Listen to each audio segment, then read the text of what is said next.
San Francisco airport से India भागते पकड़ा गया एक इंडियन ओरिजिन गैंग लीडर। उसके पास थे मशीन गन्स, ग्रेनेड्स और पूरे हथियारों का जखीरा।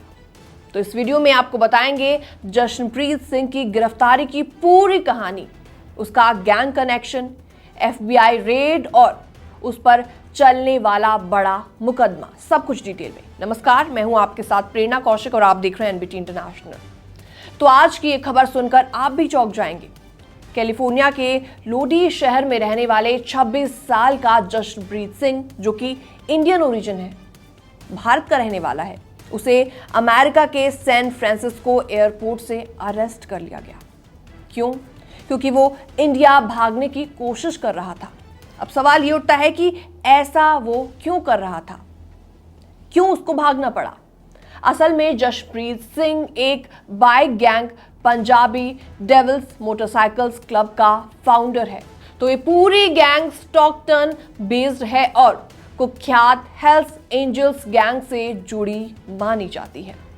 अब इस गैंग और जशनप्रीत के खिलाफ आखिर क्यों आरोप लगे हैं और क्या क्या आरोप लगे हैं, ये भी जान लीजिए। दरअसल US अटॉर्नीज ऑफिस के मुताबिक जशनप्रीत सिंह पर 3 बड़े गंभीर क्रिमिनल चार्जेस लगे हैं। इलीगल हथियारों की खरीद फरोख्त, मशीन गन्स रखने का अपराध और अनरजिस्टर्ड शॉर्ट बैरल्ड राइफल अपने पास रखने का आरोप। ये तीनों चार्जेस लगाए गए हैं।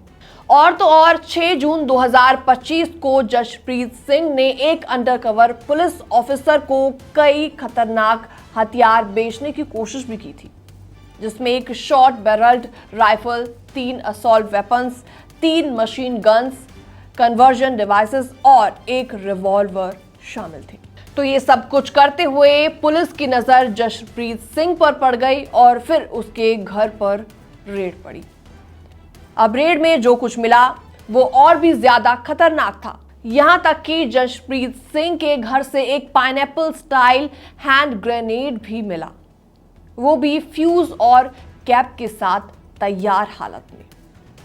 अब जरा सोचिए कि अगर ये सब इलीगल हथियार इंडिया ले जाने के बारे में प्लानिंग की जा रही थी, तो वहां पर आखिर क्या किया जाता इन सब का, आप खुद सोच सकते हैं। इतना सब होने के बाद 21 जुलाई को जशनप्रीत सिंह को कोर्ट में पेश होना था, लेकिन वो नहीं आया। स्टेट कोर्ट ने उसे उसी दिन के लिए बेंच वारंट जारी कर दिया। और फिर 23 जुलाई को FBI को US customs and border protection से अलर्ट मिला कि जशनप्रीत सिंह इंडिया के लिए फ्लाइट बुक कर चुका है और 26 जुलाई को सैन फ्रांसिस्को एयरपोर्ट से उसे रवाना भी होना था। जैसे ही पुलिस को उसकी प्लानिंग के बारे में सूचना मिली, ऑफिसर्स ने तुरंत एयरपोर्ट पर उसे लोकेट किया और तुरंत अरेस्ट कर लिया, भागने से पहले। अब अगर कोर्ट में ये सारे आरोप साबित हो जाते हैं तो सजा क्या हो सकती है, इसके बारे में भी जान लीजिए। अगर इलीगल हथियारों की डीलिंग का दोषी पाया गया तो उसे 5 साल की जेल और $2.5 लाख का जुर्माना लग सकता है। अगर मशीन गन्स रखने का दोषी हुआ तो 10 साल की जेल की सजा और $2.5 लाख का जुर्माना तय माना जाएगा। और अगर अनरजिस्टर्ड शॉर्ट बैरल्ड राइफल अपने पास रखने का दोषी पाया गया तो 10 साल की जेल की सजा और $10,000 का जुर्माना लगेगा। यानी पूरा मामला सिर्फ एक इंडिविजुअल का नहीं है, बल्कि एक गैंग, आर्म डीलिंग्स और इंटरनेशनल लॉ एनफोर्समेंट का बड़ा केस बन चुका है। तो ये स्टोरी एक बार फिर से याद दिलाती है कि क्राइम चाहे किसी भी देश में क्यों ना हो, अगर लॉ एनफोर्समेंट चौकस है तो अपराधी बच बिल्कुल नहीं पा सकता। फिलहाल इस रिपोर्ट में इतना ही। बाकी तमाम अपडेट्स के लिए बने रहिए NBT इंटरनेशनल के साथ।